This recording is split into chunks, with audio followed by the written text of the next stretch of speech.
This is a disturbing story that could affect all of us. Everyone drives, we're in the car, trains and that thing. 3 people are dead, at least 50 are injured. Following an Amtrak train derailment in Missouri, that train carrying around 243 passengers, it derailed when it hit a dump truck at an uncontrolled railroad crossing. The NTSB announcing that they are launching a GO team to investigate. Let's discuss now. Mary Schiavo is here. She is a former Inspector General at the Department of Transportation and a CNN aviation analyst. Mary, thank you for joining us. Good to see you. I wish it was under better circumstances, of course. What is this NTSB team going to be looking for when they get to the scene? Well, the NTSB team is going to be aided first and foremost by the black box on the train. The black box on the train has forward-looking equipment. They'll be pulling the camera. It will have the train speed, when the whistles and horn was sounded. There are regulations on how far before the crossing the audible signals have to be sounded.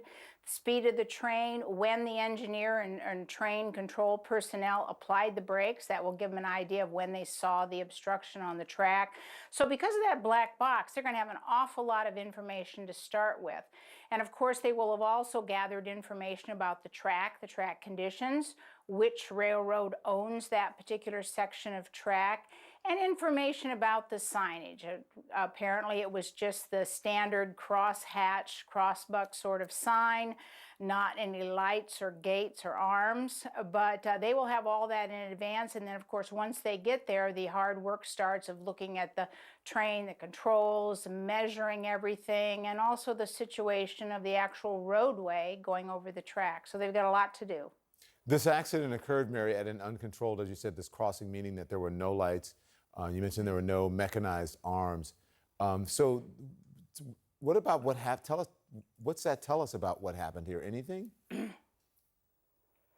Well, it's hard to judge at this point, but every year about 250 people are killed at crossings because of this. This is a far fewer number than there were, say, 20 years ago. 20 years ago, it averaged about 750 a year, but every year, well over 1,000 accidents happen like this where someone travels over the road and intersects with the train.